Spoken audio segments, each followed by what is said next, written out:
नमस्कार दोस्तों, बहुत स्वागत है आपका हमारे चैनल क्रिकेट फैंटेसी पोस्टमार्टम में, जहां हम चुनते हैं वो 11 खिलाड़ी जो आपकी किस्मत को बदल सकते हैं। आज की वीडियो में हम चर्चा करने वाले हैं वर्ल्ड कप के 21वें मुकाबले की, जो कि खेला जाएगा इंडिया और न्यूजीलैंड के बीच। दोनों देश अब तक बहुत शानदार क्रिकेट खेलते नजर आए हैं और यही वजह है कि दोनों अब तक टूर्नामेंट में अजय रहे हैं। ऐसे में धर्मशाला के मैदान पर जब दोनों देश आमने सामने होंगे तो फैंस को एक बहुत जबरदस्त मुकाबला देखने को मिलेगा।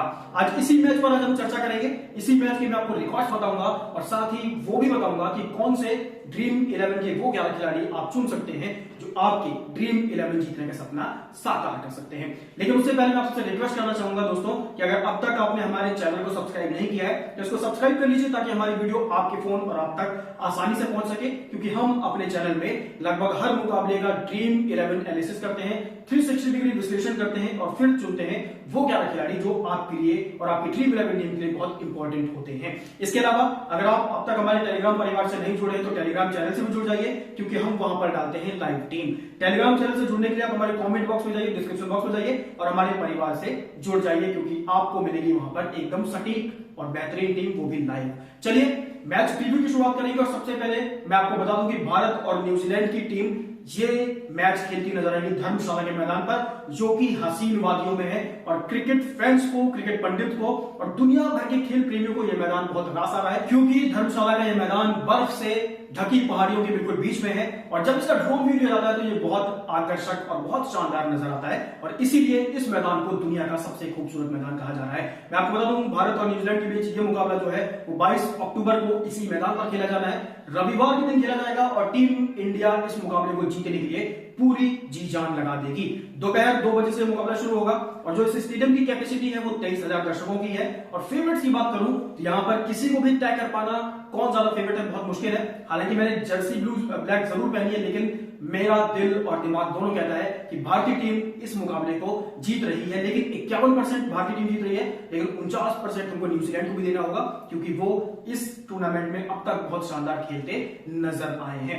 मैच प्रीव्यू के बाद आगे बढ़ेंगे और आएंगे अब ओवरऑल रिकॉर्ड्स पर। तो मैं आपको बता दूं, टीम इंडिया और न्यूजीलैंड के जो ओवरऑल रिकॉर्ड्स हैं वो भी बहुत नेक टू नेक नजर आते हैं। और इन दोनों के ओवरऑल रिकॉर्ड्स की मैं बात करूं तो भारत और न्यूजीलैंड के बीच अब तक कुल 116 वनडे मुकाबले खेले गए हैं। इस दौरान टीम इंडिया ने 58 और न्यूजीलैंड ने 50 मुकाबले जीते हैं। एक मैच टाई रहा है और बाकी 7 मैचों का कोई नतीजा नहीं निकल सका था। आंकड़ों से साफ है कि भारत का जो पलड़ा है वो थोड़ा सा भारी नजर आता है, लेकिन मैं आपको जो सेकंड स्टैट्स बताने वाला हूं वहां पर न्यूजीलैंड की टीम ज्यादा अच्छी करती नजर आई है। जी हां, वर्ल्ड कप में अगर दोनों देशों के रिकॉर्ड की मैं बात करूं तो वर्ल्ड कप में दोनों के बीच 8 मुकाबले खेले गए और आप यहां पर देख सकते हैं, मेरे ग्राफिक्स में भी रिकॉर्ड्स देख सकते हैं कि 8 में से 5 मैच न्यूजीलैंड ने जीते हैं, सिर्फ 3 मुकाबले टीम इंडिया ने अपने नाम किए हैं। यानी वर्ल्ड कप का जब मुकाबला होता है तो न्यूजीलैंड जो अपने खेल का ग्राफों से ऊपर ले जाता है और टीम इंडिया पर हमेशा वो भारी नजर आते हैं। ऐसे में इस मुकाबले में भी न्यूजीलैंड थोड़ा सा हावी नजर आ सकता है, लेकिन मेरा मानना है भारतीय टीम अपने घरेलू दर्शकों के सामने और अपने घर पर खेल रही है और ऐसे में न्यूजीलैंड को ना सिर्फ 11 खिलाड़ियों से भिड़ना है,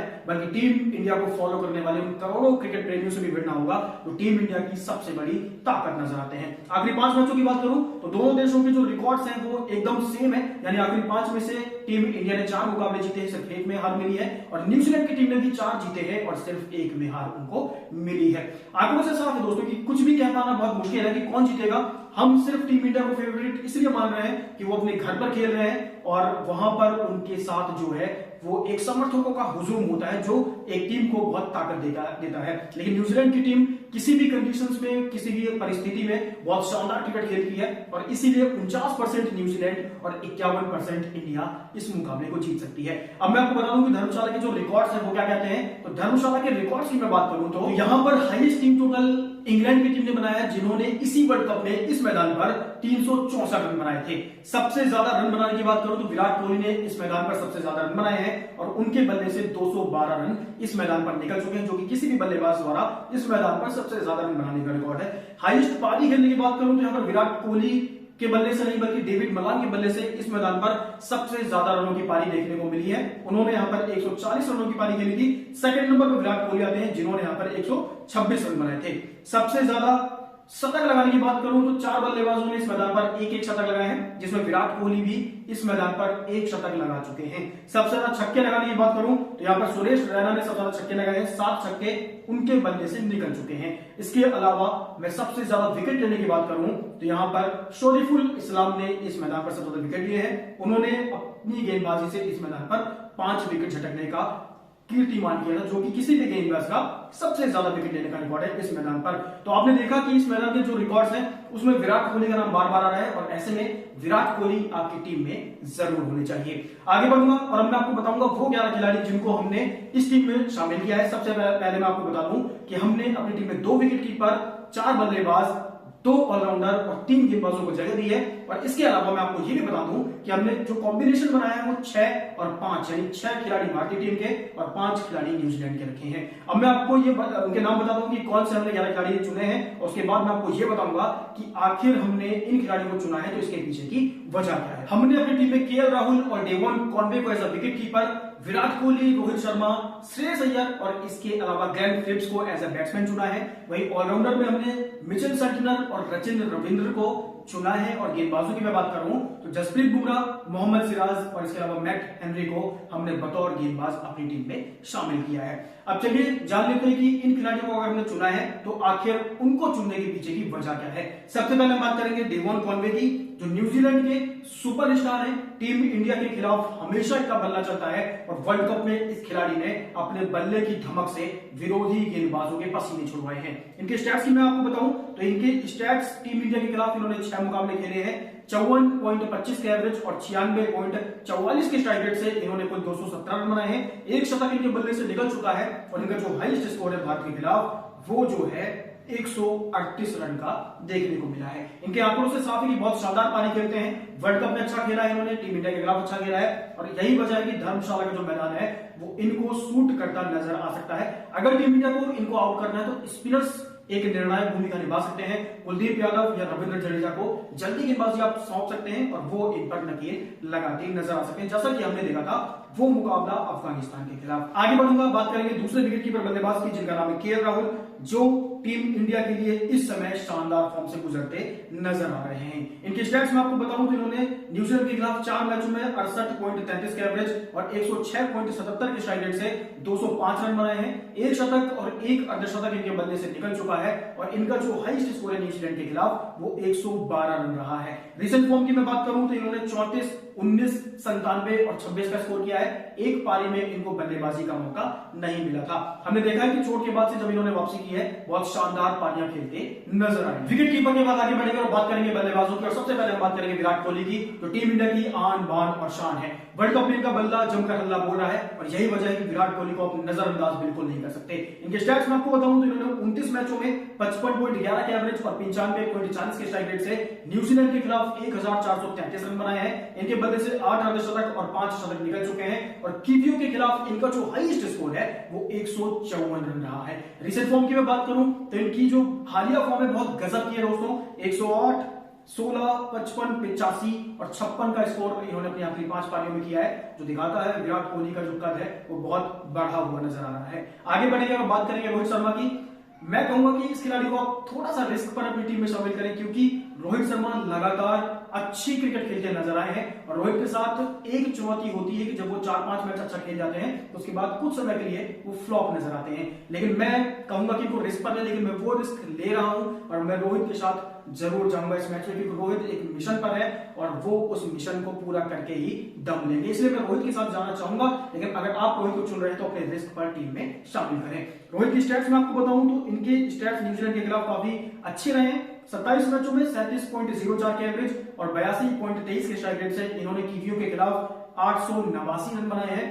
5 अर्धशतक और 2 शतक इनके बल्ले से निकल चुके हैं, और इनका जो हाईएस्ट स्कोर है वो 147 रन देखने को मिला है। रिसेंट फॉर्म की बात करूं तो 48, 86, 181, 0 और 81 का इन्होंने स्कोर किया है। यही वजह है, हालिया फॉर्मेट की वजह है कि हम रोहित को एक बार फिर से रिस्क पर अपनी टीम में शामिल कर रहे हैं। लेकिन अगेन अगर आप उनको टीम में शामिल करना चाहते हैं तो अपने रिस्क पर शामिल करें। रोहित शर्मा की बात आगे बढ़ेंगे और बात करेंगे तीसरे बल्लेबाज की, जिनका नाम है श्रेयस अय्यर, जो इस वर्ल्ड कप में अच्छा खासा खेलते नजर आए हैं। इनके आंकड़े में आपको बताऊं तो 6 मैचों में 69.20 के एवरेज और 95.58 के स्ट्राइक रेट से किवियों के खिलाफ इन्होंने कुल 346 रन बनाए हैं। इनके बल्ले से 3 अर्धशतक और 1 शतक निकल चुका है और इनका जो हाईएस्ट स्कोर है वो 103 रन रहा है। ये आंकड़े दिखाते हैं कि श्रेयस अय्यर को न्यूजीलैंड के खिलाफ खेलना पसंद है और इनकी पास इनकी रिसेंट फॉर्म भी है। हालिया फॉर्म की बात करूं तो 19, 53, 25, 0 और 48 का स्कोर इन्होंने किया है। मिडिल ऑर्डर में थोड़ा सा इनको स्टार्ट मिला है, लेकिन उस स्टार्ट को बड़ी पारी में कन्वर्ट नहीं कर पाए हैं और ऐसे में इनको उस स्टार्ट को बड़ी पारी में कन्वर्ट जरूर करना होगा।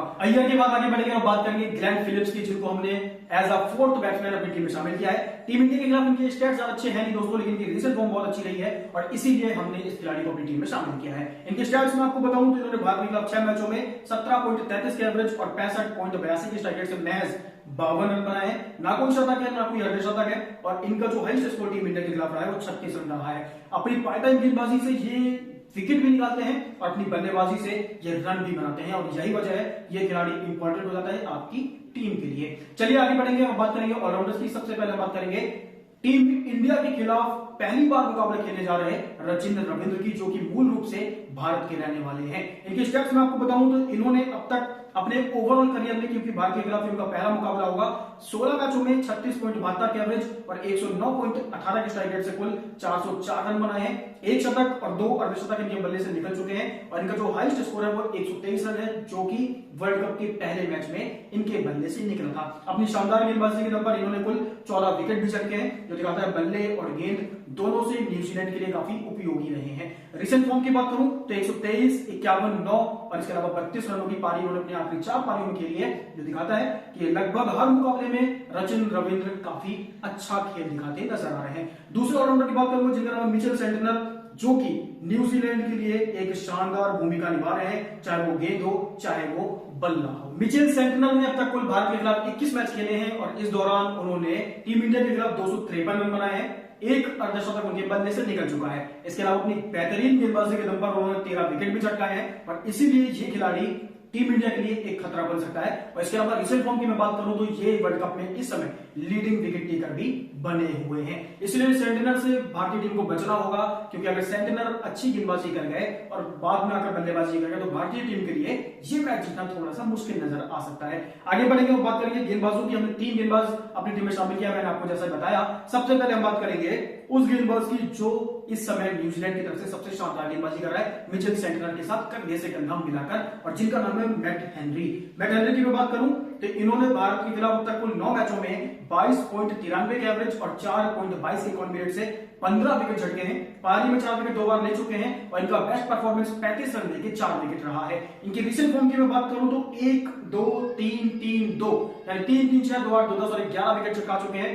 भारत के खिलाफ इनका जो ओवरऑल रिकॉर्ड है वो भी बहुत शानदार है और रिसेंट फॉर्म भी बहुत शानदार है और यही वजह है कि न्यूजीलैंड की टीम इस वर्ल्ड कप में बहुत अच्छा करती नजर आ रही है। दूसरे गेंदबाज की बात करेंगे जिनका नाम है मोहम्मद सिराज, जो इस मुकाबले में अपनी छाप छोड़ते नजर आ सकते हैं, लेकिन अब तक वो उस टच में नजर आई नहीं है जिसके लिए वो जाने जाते हैं। और ऐसे में मेरा मानना है कि मुझे पता चला है, सूत्रों से खबर आ रही है कि मोहम्मद शमी इस मुकाबले में शार्दुल ठाकुर की जगह खेलते नजर आ सकते हैं। तो ऐसे में आप मोहम्मद शमी को भी अपनी टीम में शामिल कर सकते हैं मोहम्मद सिराज की जगह, लेकिन मैं सिराज के साथ जाना चाहूंगा। इनके स्टैट्स में आपको बताऊं, मोहम्मद सिराज ने न्यूजीलैंड के खिलाफ 2 मैचों में 11.20 के एवरेज और 3.50 के कॉन्फिडेंस से कुल 5 विकेट चटकाए हैं। पारी में 4 विकेट एक बार ले चुके हैं और इनका जो बेस्ट परफॉर्मेंस रहा है वो 46 रन लेके 4 विकेट रहा है। रिसेंट फॉर्म की बात करूं तो 2, 2, 0, 1 और 1 यानी कुल 6 विकेट चटका चुके हैं। शुरू में थोड़ी से महंगे रहते हैं, लेकिन बीच के फेस में और आखिरी फेस में वापसी करने में कामयाब रहते हैं और आपको विकेट निकाल कर देते हैं। तीसरे गेंदबाज की बात करूंगा जिनका नाम है जसप्रीत बुमराह, जो भारत के ही नहीं बल्कि दुनिया के सबसे खतरनाक गेंदबाज बनकर सामने आए हैं। चोट के बाद इन्होंने बहुत बेहतरीन वापसी की है और इनके स्टैट्स में आपको बताऊं तो 11 मैचों में 36.84 के एवरेज और 4.71 के कॉन्फिडेंस से न्यूजीलैंड के 13 विकेट चटका चुके हैं। इनका जो बेस्ट परफॉर्मेंस रहा है वो 42 रन देके 4 विकेट रहा है और इनकी रिसेंट फॉर्म की बात करूं तो 2, 2, 4, 2 और 3 यानी 4, 4, 8, 2, 10 और 3 13 विकेट ले चुके हैं, जो दिखाता है जसप्रीत बुमराह इस वर्ल्ड कप में भारतीय टीम के लिए बहुत बेहतरीन गेंदबाजी कर रहे हैं। तो ये वो 11 खिलाड़ी होंगे जो हमने इस मुकाबले के लिए अपनी ड्रीम 11 टीम में चुने हैं। मैं आपको कैप्टन और वाइस कैप्टन की बात करूं तो 4 कॉम्बिनेशन के साथ मैं हमेशा के जाना चाहूंगा। First combination Virat Kohli captain, Rohit Sharma vice captain. Second combination Virat Kohli captain, Jasprit Bumrah vice captain. Third combination Virat Kohli captain, K L Rahul vice captain. और fourth combination Glenn Phillips captain, और डेवॉन कॉनवे या फिर रविंद्र को आप वाइस कैप्टन बना सकते हैं। इसके अलावा मैं आपको बता दूं कि हमने Hardik Pandya, Tom Latham, Michael Young और वहीं शुभमन गिल को टीम में शामिल नहीं किया है। मेरा मानना है कि न्यूजीलैंड के पास लेफ्ट आर्म पेसर है ट्रेंट बोल्ट, मैट हेनरी, और शुरू में टीम इंडिया की जो ओपनिंग पेयर है वो शायद इस मुकाबले में ज्यादा अच्छी ना चल पाए। हो सकता है शुभमन गिल जल्दी आउट हो जाए, और इसीलिए मैंने कहा कि रोहित को अपने रिस्क पर ले, क्योंकि वो लेफ्ट आर्म पेसर के सामने जल्दी आउट होते हैं और हो सकता है कि रोहित शर्मा भी जल्दी आउट हो जाए। दूसरी तरफ बात करूं हार्दिक पांड्या के, वो चोटिल है, वो इस मुकाबले में नहीं खेलेंगे। टॉम लैथम और माइकल यंग स्पिनर्स के सामने थोड़ा सा स्ट्रगल करके नजर आते हैं, और मेरा मानना है कि टीम इंडिया के जो स्पिनर्स हैं वो शायद इन बल्लेबाजों पर नकेल कसने में कामयाब हो सकते हैं। चलिए वीडियो में आगे बढ़ेंगे और आएंगे अपने उस सेगमेंट में जिसका नाम है फैंटेसी प्रेडिक्शन बाय सीएफपी, जहां पर हम अनुमान लगाते हैं और हेल्प करने की कोशिश करते हैं उन फैंस की, उन यूजर्स की जो ड्रीम 11 के अलावा बाकी जगह पर सिर्फ अनुमान लगाकर अच्छा खासा अमाउंट जीत जाते हैं। इस मुकाबले के लिए हमने टॉस का अनुमान टीम इंडिया के पक्ष में लगाया है। फर्स्ट इनिंग का स्कोर 320 से 350 के बीच बन सकता है। सबसे ज्यादा रन विराट कोहली बना सकते हैं, सबसे ज्यादा विराट विकेट कुलदीप यादव ले सकते हैं, सबसे ज्यादा छक्के रोहित शर्मा लगा सकते हैं, और जो मैच का नतीजा है वो 51% भारत और 49% इस मैच को न्यूजीलैंड जीत सकती है। दोस्तों आप कमेंट करके जरूर बताइएगा कि आप इस मुकाबले में किसको सपोर्ट कर रहे हैं। मैं टीम इंडिया के साथ जा रहा हूं, भले ही मैंने जर्सी ब्लैक पहनी हो। आज के लिए इस वीडियो में इतना ही। आपसे मुलाकात होगी एक नए वीडियो में, एक नए मैच, एक नए एनालिसिस के साथ। हमको दीजिए इजाजत। Thank you so much. नमस्कार।